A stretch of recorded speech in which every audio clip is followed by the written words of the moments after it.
تو تین دن چار دن فاقے سے گزر جاتا. یہ وہ محبوب ہے. اس بنیاد پر بھی اللہ رب العزت نے جو ہے اپنے محبوب سے عرب میں رہنے والی قوم سے چیلنج نہیں کروایا. اللہ کے رسول صلی اللہ علیہ وسلم کو، خدا کے محبوب کو کیسی کیسی تکالیفیں دی گئی.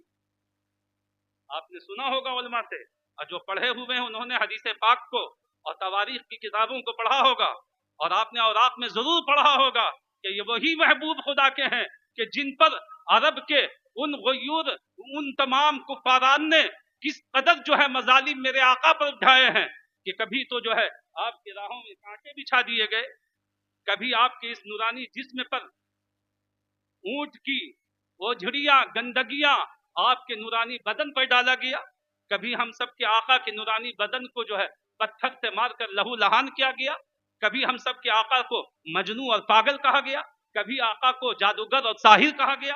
یہ کون سی چیز ہے جو میرے آقا پر نہیں ہوئی؟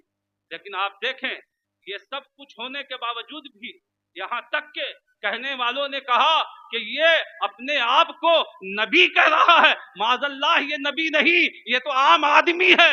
اس بنیاد پر بھی اللہ رب العزت نے یہ نہیں کہا کہ محبوب تم چیلنج کر دو انہیں، تم چیلنج کر دو کہ میں خدا کا نبی ہوں اور تم کیا چاہتے ہو، ہم وہ سب کچھ کر کے دکھلائیں گے.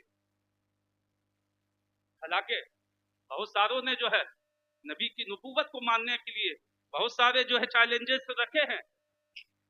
یہی حبیب یمنی ہے جس کو ابو جہل نے بلایا تھا، جس سے مکہ کے تمام نئے نو مسلم جس کے مقروض تھے. ابو جہل بڑا شاطر تھا، اس نے کہا کہ یہ اچھا موقع ہے، سارے حربے تو فیل ہو گئے، ایک اچھا موقع ہے یمن سے حبیب یمنی کو بلایا جائے، اس کے سب مقروض ہیں اور اس سے مطالبہ کروایا جائے کہ میرے قرض واپس کرو ورنہ تم اپنا دین چھوڑ کر کے اپنے پرانے دین پر قائم ہو جاؤ. اور حبیب یمنی کو بلایا گیا اور وہ حبیب یمنی ملک یمن سے آیا، اور آنے کے بعد ابو جہل سے کہا کہ ایک چیز میں تم سے کہنا چاہتا ہوں کہ میں صرف ایک مرتبہ محمد عربی سے ملنا چاہتا ہوں، ایک مرتبہ. وہ جانتا تھا کہ مل لیا تو پھر کیا ہو جائے گا. اس نے کہا کہ ارے تم کیسی بات کر رہے ہو، تم کو جس مقصد کے لیے بلایا وہ مقصد اپنا پورا کرو، تمہیں ملنے جلنے تم یہیں بیٹھ کر کے مطالبہ کرو کہ ہمارے دیون ہمارے قرائض واپس کرو ورنہ اپنے دین سے پھر جاؤ. اس نے کہا نہیں، میں اس محمد سے جس کا میں چرچا برسوں سے سن رہا ہوں ملک یمن میں، میں اس سے ملنا چاہتا ہوں. اس نے کہا کہ ایک بہت بڑا جادوگر ہے وہ. بولا وہ کیسے؟ کہا جو ان سے ملتا ہے نا وہ انہی کا ہو جاتا ہے، اس لیے تم مت ملو، جاؤ گے تو ان کے ہو جاؤ گے. حبیب یمنی نے کہا کہ میں جادوگروں کی جادوگری بھی جانتا ہوں. ایک چیز یاد رکھیے، جادوگر جتنا بڑا ہو اس کی جادوئی قوت صرف زمینی اشیاء پر چل سکتی، آسمانی اشیاء پر نہیں چل سکتی. حبیب یمنی کہا، اس حبیب یمنی نے کہا کہ میں جانتا ہوں جادوگر کو کیسے پہچانا جاتا ہے.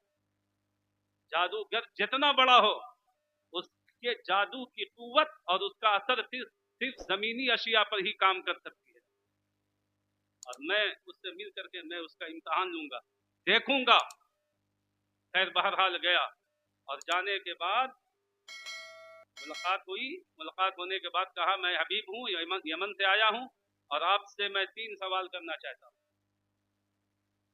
آقا نے فرمایا کہو کیا کہنا چاہتے ہو. پہلا سوال یہ ہے کہ آپ کہتے ہیں کہ میں اللہ کے نبی ہوں. کہا صدقت، تو نے سچ کہا، بے شک نعم ہم نبی ہیں اللہ کے. کہا جو نبی ہوتا ہے وہ جو کرنا چاہتا ہے وہ کر دیتا ہے، اللہ نے اس کو ایسا مختار بنا کر کے بھیجا ہے کہ وہ جو چاہے کر دے. کہا تم کیا کروانا چاہتے ہو. کہا دیکھو وہ چاند ہے نا، یہ 14ویں کا چاند، یہ جو بری آب و تاب کے ساتھ جو ہے آسمانوں میں اپنی نورانیت بکھیر رہا ہے، ان چاند کو تم 2 ٹکڑا کر کے دکھا. یہ حبیب یمنی تھا جس نے چاند کے 2 ٹکڑے کروائے. جو لوگ حج کرنے یا عمرہ کرنے کے لیے گئے ہیں آپ سب